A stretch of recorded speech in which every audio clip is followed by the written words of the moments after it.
कहानी का नाम है जादू के सुनहरे बीज। मित्सुमासा एनो इस कहानी के लेखक हैं।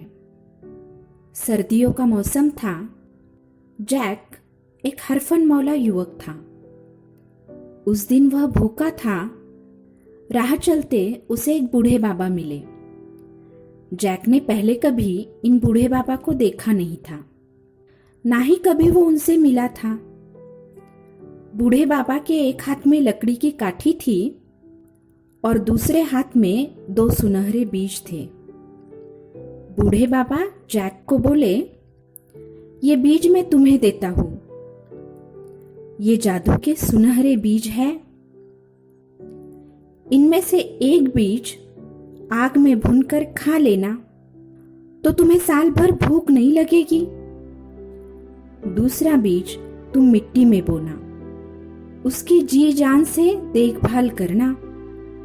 जब बीज को अंकुर लगेगा तो उसमें से एक पौधा निकलेगा। वसंत ऋतु में पौधा बढ़ेगा। गर्मियों के मौसम में उस पर 2 सुंदर फूल खिलेंगे।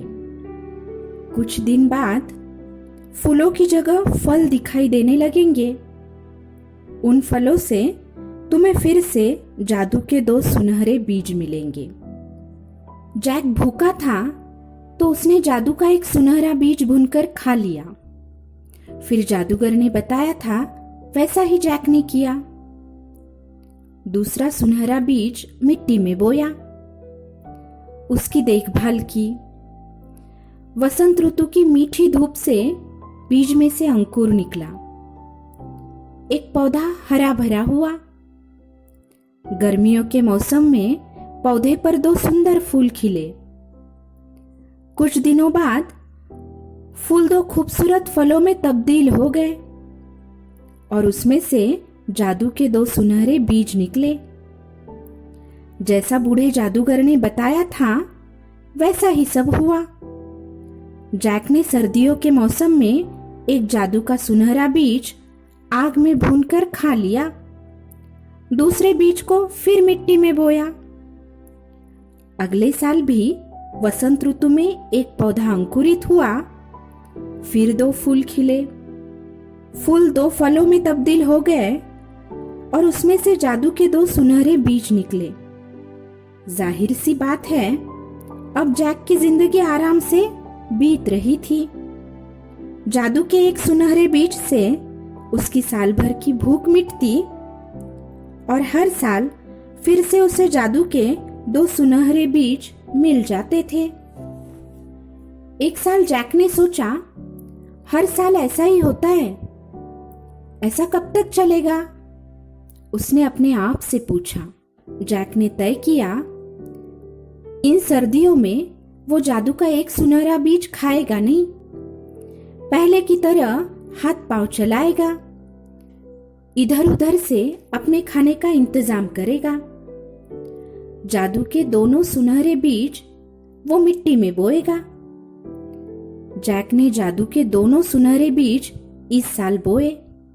खूब मेहनत से उसने बीजों की देखभाल की। यह पहला साल था जब जैक ने दोनों बीज एक ही समय में बोए थे। आप क्या सोचते हो, इस साल क्या हुआ होगा? सही सोचा। 2 के 4 जादुई सुनहरे बीज जैक ने पाए। एक भून कर खाया। फिर अगले साल के लिए जादू के 3 सुनहरे बीज जैक ने बोए। 10 साल तक ये सिलसिला चलता रहा। जैक के पास जादू के 1020 सुनहरे बीज जमा हो गए। इस दौरान उसे अपनी साथी एलिस मिली। दोनों ने शादी की। शादी में आए 5 मेहमानों को उपहार स्वरूप जादू के 2-2 सुनहरे बीज दिए। हर साल जैक और एलिस जादू के सुनहरे बीज की फसल उगाते रहे। अब बीज गिनना उन्होंने छोड़ दिया। दोनों का एक प्यारा सा बेटा भी हुआ। बेटे के भविष्य के लिए जैक और एलिस खूब मेहनत करते थे। अब उन्होंने घर बनाया, खलिहान बनाया, जादू के सुनहरे बीज इकट्ठा रखने के लिए गोदाम बनाया। अब उनके पास बहुत सारे जादू के सुनहरे बीज थे। वे कुछ बीज बाजार जाकर बेच आते थे। हर साल तीनों 3 सुनहरे बीज भूनकर खाते थे, अपनी साल भर की भूख मिटाते थे और शेष बीज जमीन में बोते थे। जल्द ही एक नई फसल की कटाई होनी थी, लेकिन अचानक तूफान के संकेत नजर आने लगे। बहुत भयानक तूफान आया। लगातार बेमौसम बारिश बरसती रही। नदी में बाढ़ आ गई। बस्तियों में, खेत खलिहानों में चारों ओर पानी ही पानी हो गया। जैक और एलिस ने अपने घर को एक बड़े से पेड़ से बांध दिया। उन्होंने अपनी गाय को एक लकड़ी की गाड़ी पर चढ़ा लिया। जैक, एलिस और उनका बेटा अपनी जान बचाने के लिए घर की छत पर चढ़ गए। सारी भगदड़ में बहुत कोशिश के बाद जैक जादू के बीजों की एक छोटी सी पोटली बचा पाया। वो पोटली उसने पेड़ की एक टहनी पर मजबूती से टांग दी। तूफान बहुत ही भयानक था। तेज हवाएं चल रही थी। बड़े बड़े पेड़ भी जड़ों से हिल रहे थे। मूसलाधार बारिश हो रही थी। पानी में सभी फसलें और बीज का गोदाम नष्ट हो गया। कुछ दिनों के बाद ये भयानक तूफान थम गया। आसमान साफ हो गया। सूरज निकल आया। फिर से धूप चमकने लगी। किंतु जैक और एलिस ने अब तक मेहनत से जुटाया हुआ सब खो दिया था। एलिस ने कहा, मेरा बेटा सुरक्षित है, ये बड़ी बात है।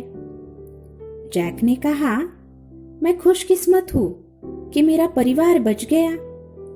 जादू के 10 सुनहरे बीज भी मैं बचा पाया। ये खुशी के पल है। आओ हम फिर से जिंदगी की नई शुरुआत करें। जैक ने जादू के 3 सुनहरे बीज भूने। एक बीज उसने खुद खाया, एक बीज एलिस को दिया, एक बीज उसने अपने बेटे को खिलाया। शेष बीजों को बड़ी सावधानी से जमीन में बोया। जैक और एलिस ने अच्छी फसल के लिए दुआ मांगी। उन्होंने एक खुशहाल नई दुनिया के लिए मंगल कामना की।